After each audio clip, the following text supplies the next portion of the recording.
Turn to 1 Samuel chapter 18. I believe that's where we're going to begin.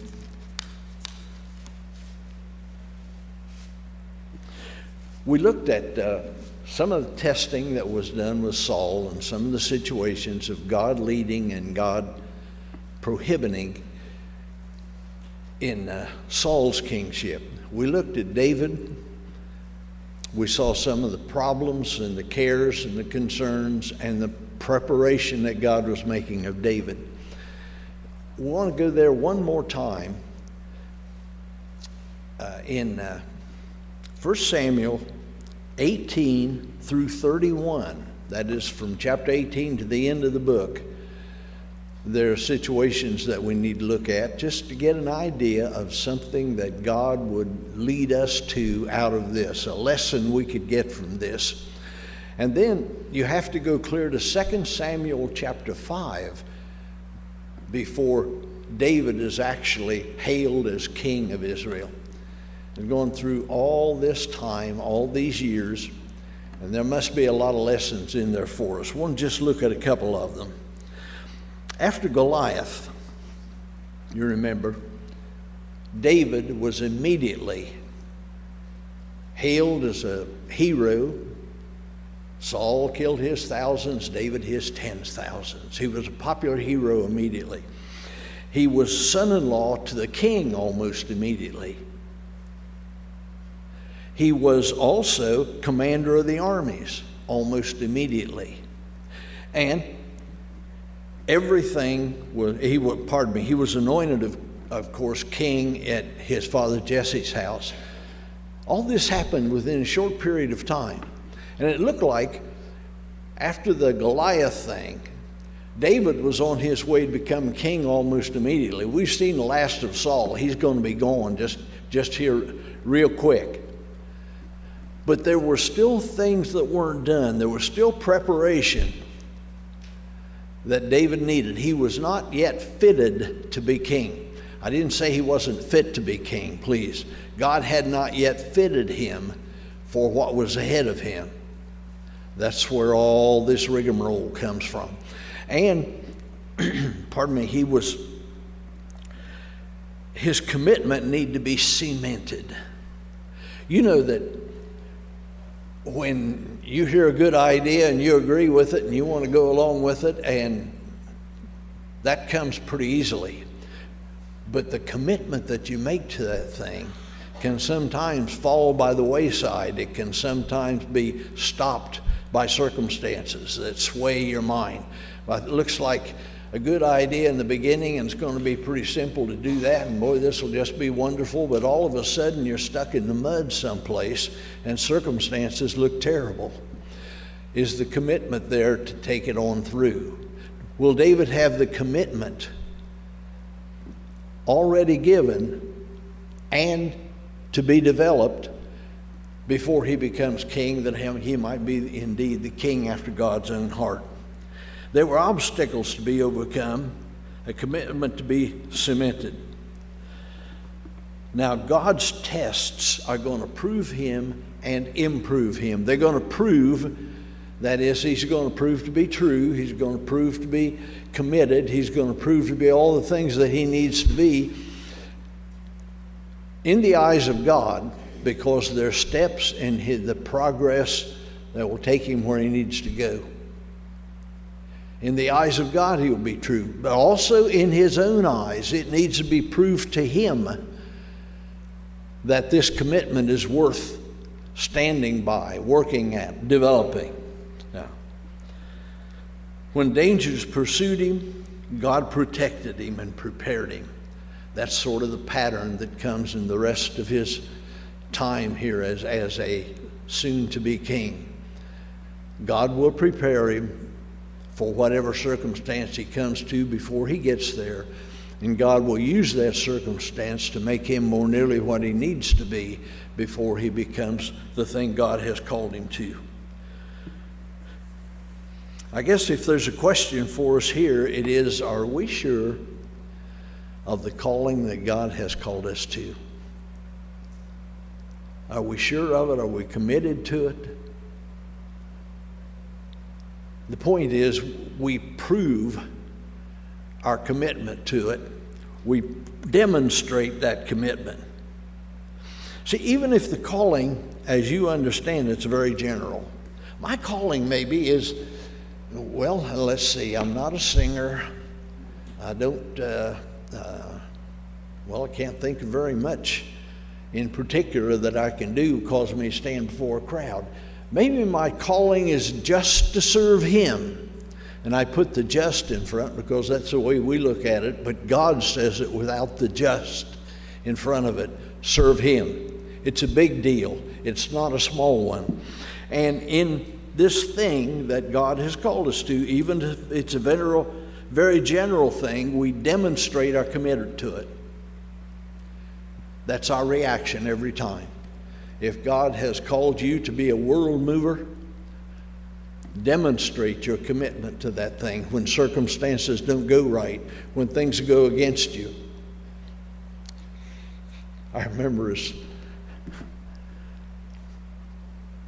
I don't know how old, junior high, I think, when our youth group would maybe hand out tracts.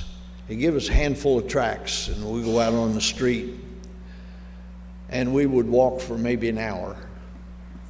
And a lot of people would take the tracts and smile because they thought it was so cute. This little kid, don't know anything about life, doesn't know anything about the world. He's going to tell me how to do it now. So they would take the tracts and smile. Others would throw them back in the face. Well, a couple of times getting it thrown back in your face, and all of a sudden you don't care whether you go out next time or not. You guys go ahead. I got something or other I'll do. I'll help the janitor around here. You go ahead and do that. Because it wasn't any fun. Well, the commitment is proven when the fun ends. When it gets tough and hard to do, then we commit. And then that commitment is demonstrated. Then God sees that we're going to go through and do something if He calls us to it, and we understand as well. In chapters 18 through 20, what we have is Saul's jealousy that endangers David. And there are a lot of circumstances here. But what made David a popular hero made him an enemy of the king. See, when he started out, everything was great. Saul said, here's my daughter, Michal. Why don't you guys get married? Why don't you play the harp here in my hearing? He made him a captain, and then he made him a higher captain. He made him so he was second or maybe equal to his general. He was over the armies of Israel. So he was constantly reporting to Saul. He was constantly in there. David was just connected with the temple and connected with the royal family. So he's going to be king pretty soon. But what had happened was that all this popularity of David angered Saul and led him to jealousy.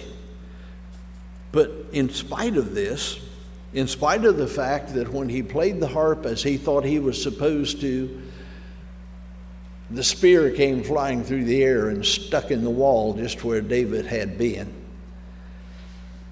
He sensed a little bit of animosity. So, what did he do? Quit? Well, he moved for the moment. While the missiles are flying, it's best to get out of the way. But when things calmed down, he came back and did it again. He was committed to the thing that he was supposed to do. And that commitment was what was going to change him. We'll go to chapter 21 through 27. During this time, David is a fugitive from Saul. And by the way, it was during this time that many of the Psalms of David were written. He was being pursued by Saul. The armies were chasing him. He was hiding out in various places. The 31st Psalm, in you, O Lord, I put my trust. Let me never be ashamed. Deliver me in your righteousness. Bow down your ear to me. Deliver me speedily. Be my rock of refuge. a fortress of defense to save me. For you are my rock and my fortress. Therefore, for your name's sake, lead me and guide me.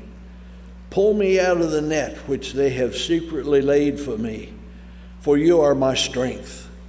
David was being pursued by Saul. It was difficult even to sleep. The men who were with him had to protect him while he slept, because Saul's army was relentless in pursuit of him. That's when many of these Psalms come out, and you could see the character of David revealed through the Psalms. He was in dire need. He went to God and told God of his dire need, but he also told God how he relied upon God, and he did.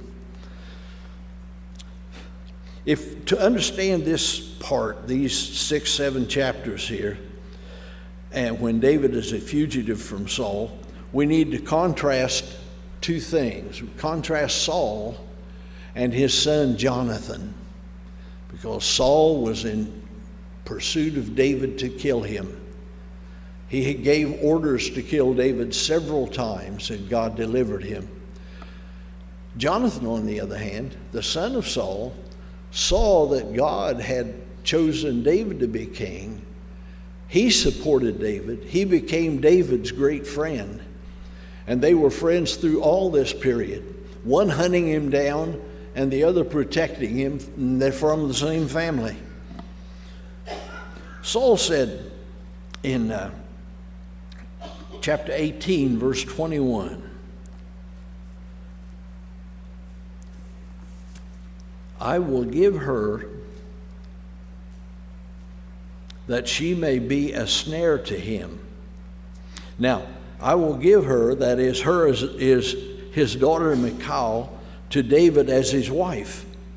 But he will do that so that she may be a snare to David, and the hand of the Philistines may be against him. Now, as you read the story through there, you see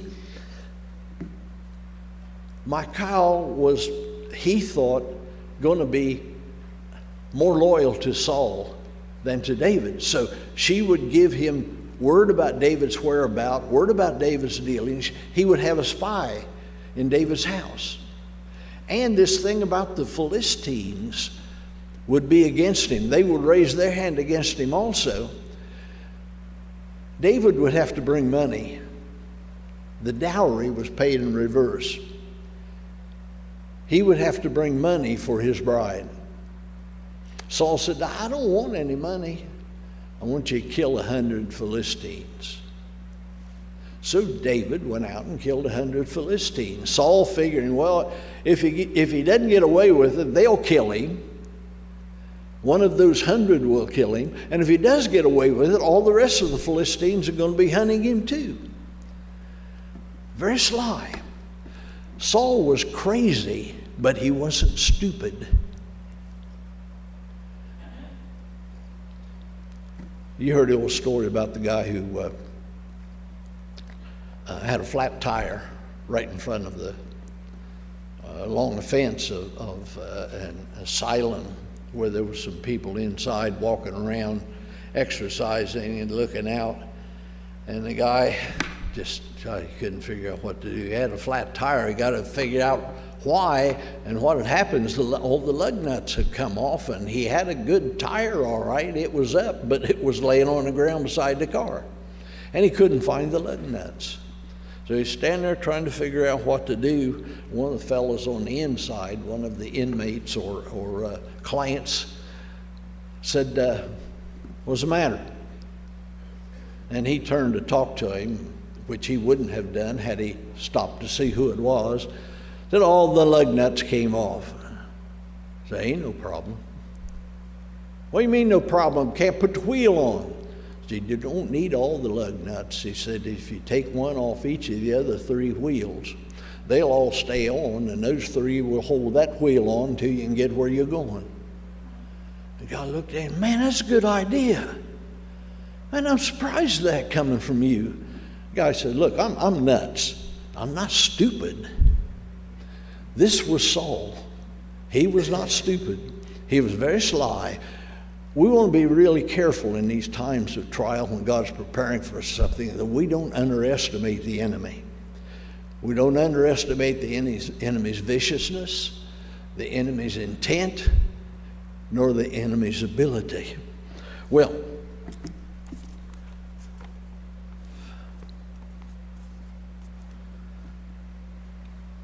so Saul would have a spy in David's camp, and the Philistines would be angry with him.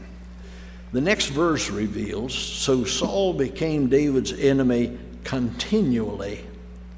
Now the word doesn't mean for good, it's for all, but continuously. Day after day after day, moment by moment, that was Saul's whole undertaking in life, was to get David. In chapter 23, chapter 20, verse 16, Jonathan made a covenant with the house of David. That's his dad Saul who's trying to kill David, but Jonathan made a covenant to help him. Later on, in chapter 23, 15, 16, 17, so David saw that Saul had come out to seek his life, and David was in the wilderness of Ziph in a forest. Then Jonathan, Saul's son, arose and went to David in the woods and strengthened his hand in God. And he said to him, do not fear, for the hand of Saul my father shall not find you. You shall be king over Israel, and I shall be next to you. Even my father knows that. Remember, folks, in all the trials and circumstances you come to, you're never alone. God did not allow you to go into something by yourself. He won't allow you to remain in it by yourself. He won't lead you out into the desert, go away, and laugh at you. That's Satan. If God takes you into the desert, he'll take you through the desert, and he'll take you to a destination finer than you've ever imagined. You're not alone, because God will send help from his right hand through somebody you perhaps don't even know, or somebody who is very close to you, but God will send a person there to you as well as the thing that he does for you himself. Remember, you're not alone. Your help will come from the hand of God and from others who mind God. You know, sometimes your job is not to find this special calling that God has for you. Your job is to help somebody else find that thing. Your job is to be some kind of support, some kind of a, if you will, just a person you can talk to who will talk to God for you. Another thing we see here is the journey sometimes takes us far afield in order to get us where God's taking us.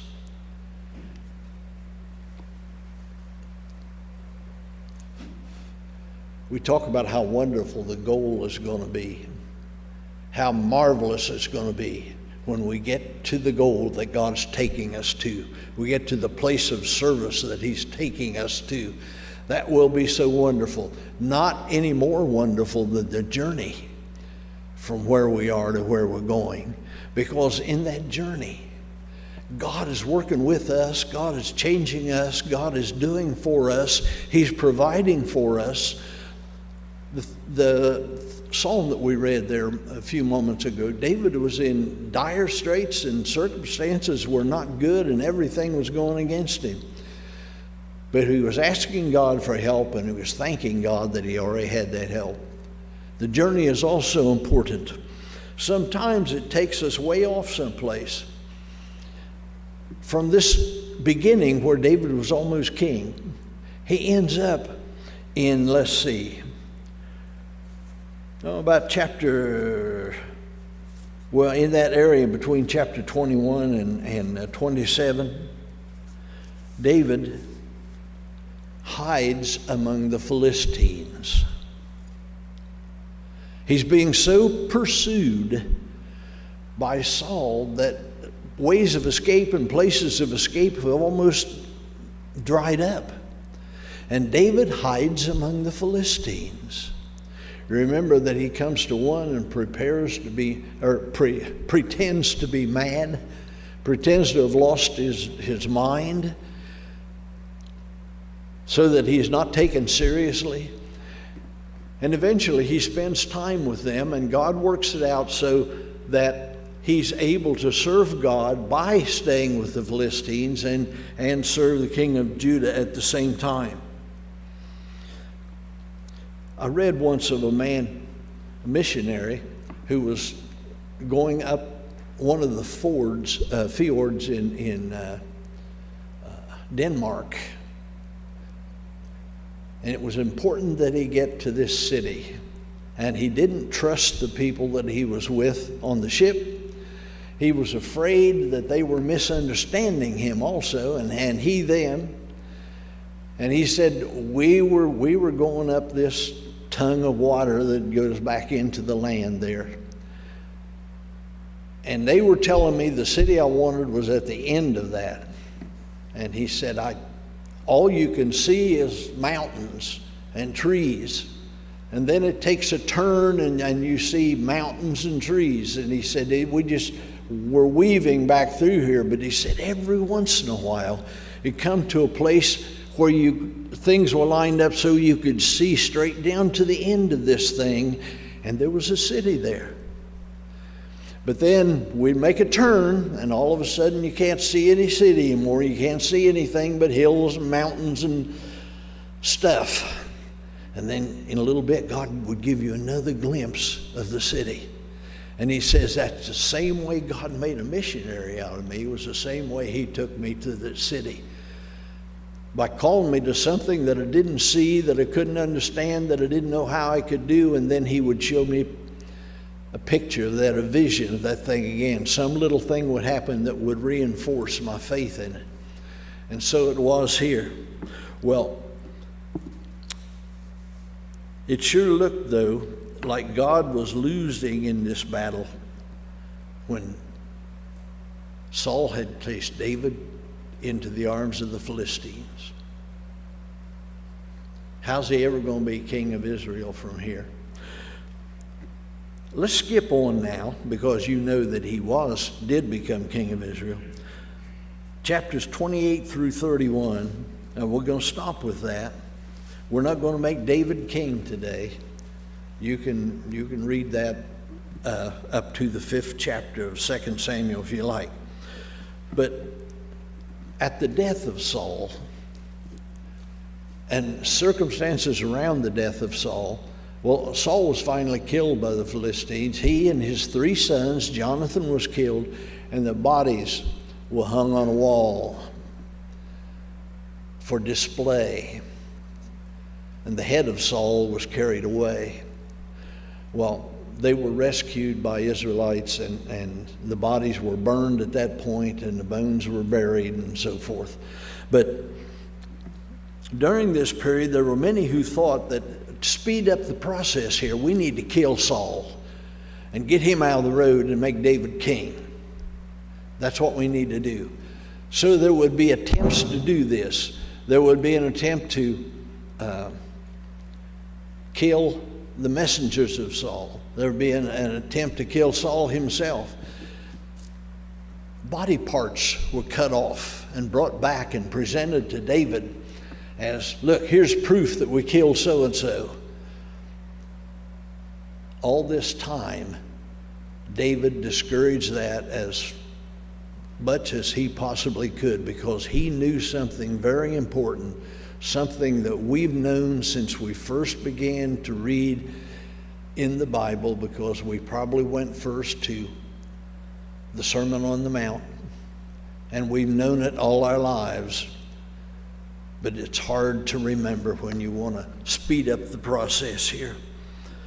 God appointed King Saul, and it would be God who would remove him, was David's purpose here. Because he realized that you get what you give. Do you remember that? Do unto others as you would have others do unto you. You get what you give. Not just do unto others good things because, well, that's the good thing to do. In addition, you're going to receive good things for this. David would wait in reverence for the king. He was not going to go out with an army. Several times he could have killed King Saul. Once he found Saul, who was in the wilderness hunting for David, asleep in a cave, and he cut off a piece of his robe, David did, and showed it to him later at a distance, just so Saul would know that David could have killed him there, but he would not. Another time, Saul was sleeping in the middle, we're told, of this group of soldiers. They all surrounded him. They were sleeping. He was sleeping in the middle. And he had his spear in the ground right there by his head. And David went sneaking into that group, took the spear, and took it with him. And later showed Saul, look, I could have killed you right there, but I didn't, and I won't. If you want that kind of thing, you have to give that kind of thing. You say, well, now David taking off a chance there. Well, God helped him, because he says that the soldiers, or God brought a deep sleep on the soldiers. So nobody was going to wake up when David went in to do this. Not that he didn't know this. He was brave, but God went with him and protected him. David could have killed Saul many, many times, but he refused. When the spear went into the wall behind him, it could have been pulled out and returned. It was not. God had appointed Saul king. Saul was a reprobate. He was wrong. He was bad. He was mad part of the time. And he had turned against God. But God would have to remove him from being king because God appointed him. David would not kill the king. He received, when he became king, he received what he had given. He had respect for the office of king, and as king, his office was respected. He did, before he became king, the things that he needed to be done for him when he became king. All our service ought to be shot through with this, because God's in charge of reward. Matthew 5:43-45. You have heard that it was said, you shall love your neighbor and hate your enemy. But I say to you, love your enemies and bless those who curse you. Do good to those who hate you and pray for those who spitefully use you and persecute you, that you may be sons of your Father in heaven. That is, this is what God does, and as his children, so should we. For he makes his sun rise on the evil and on the good, and sends rain on the just and the unjust. Now, if we skip down to Matthew 6:6, but you, when you pray, go into your room, and when you have shut your door, pray to your Father who is in the secret place. Note, and your Father who sees in secret will reward you openly. David wanted to be the kind of king, that Israel needed. In order to do that, he had to give the kinds of things in relation to Saul, in relation to his treatment, that were the kind of things that reflect God. Then God would own that kingship. God rewards us openly. We're always looking for rewards from God, because they don't come from any other place. The blessing, the great blessing, is in the hand of God, and it comes to the one who follows the heart of God. Well, God bless you. Thank you for putting up with this. And it's something I had to get off my chest. Now it's your problem, right? We're going to sing a hymn of invitation, a time of doing business with God, and the business we probably need to do is yes to Lord, your will, your way, your destination. Take us there. Shall we stand together, please?